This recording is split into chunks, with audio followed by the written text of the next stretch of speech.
What I am here to talk about is Android One, a program by Google to make third-party phones that run clean, pure Android software. Google works with manufacturers to make a range of devices that meet certain requirements so you know what you're getting when you buy an Android One phone. It's not a new version of the OS, it's more like a franchise. It's also nothing like the Pixel series. Google has all the say in making those. Ultimately, the Android One program is all about branding. On the other hand, Android Go is a lightweight version of the main OS that uses less memory and can run with lower-end components. Most Go phones tend to be cheaper, and they're really for people who don't want to or can't afford premium flagships. Android One phones, however, run a wider gamut in terms of quality. Sure, they haven't really been high-end premium devices, but they're not all sub-$100 phones either. Before I go too far into that, though, let me first explain the Android One program. Remember a time when phones would sometimes come in a Play Edition variant that ran stock Android?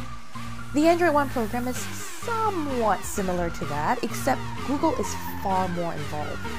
It works with phone makers to ensure that these Android One products meet certain requirements, are secure, and run a clean and familiar Android interface. Android One is also a long-term, multi-year program instead of one-off versions of specific models. Google has various sets of requirements for phones that want to be Android One branded too, although it hasn't published these. What happens when someone wants to make an Android One phone is they get in touch with Google, which then provides a set of criteria. Depending on the region or the timing, this could look very different. In India, for example, dual SIM is very popular, and maybe Google might require that feature. This year, it might make 5.2-inch screens the minimum size, although say 5 years ago, that number could have been 4.7. This is another reason why Google doesn't publish its requirements for Android One. These could change pretty frequently. It's also why there is a wider range of Android One devices as well. They're not just different branded replicas of each other. Take the LG G7 One, for example. It uses a Snapdragon 835 chipset, has a 6.1-inch QHD Plus screen, and a 12-megapixel camera with a f1.6 aperture. Sure, it may be pared down compared to the G7 ThinQ flagship, but within the Android One portfolio, this is pretty premium.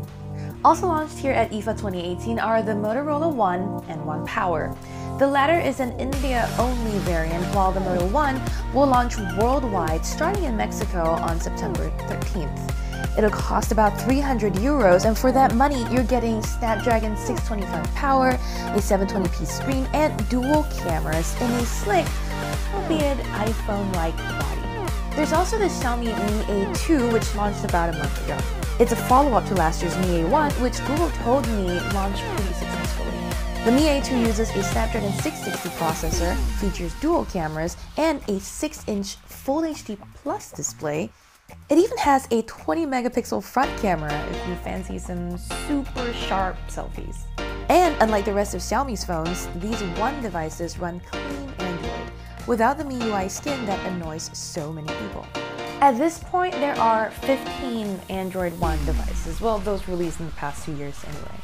These more recent releases will be updated to Android 9 Pie by the end of 2018, according to Google, which is another benefit of the program.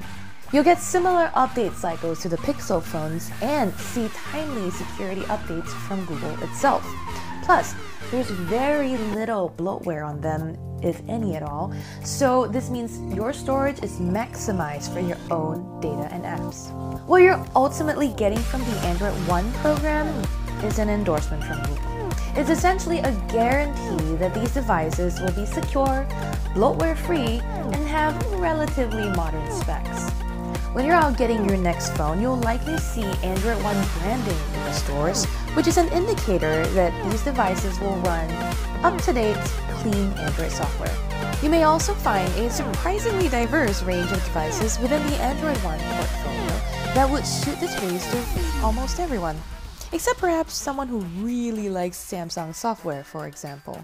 Sure, there isn't a truly flagship Android One phone yet, but I wouldn't rule out high-spec Android One devices in the future. Google once said the Android One program started as an experiment a few years ago in Japan and Turkey.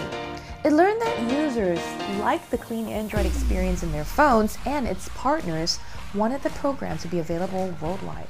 There are now about 2 billion Android smartphones in the world, spanning offerings from 400 manufacturers. Android One seems like a good way to regain quality control and cohesion to prevent overwhelming consumers. It targets Android purists, however, Google is completely okay if you'd rather get a Galaxy or OnePlus phone.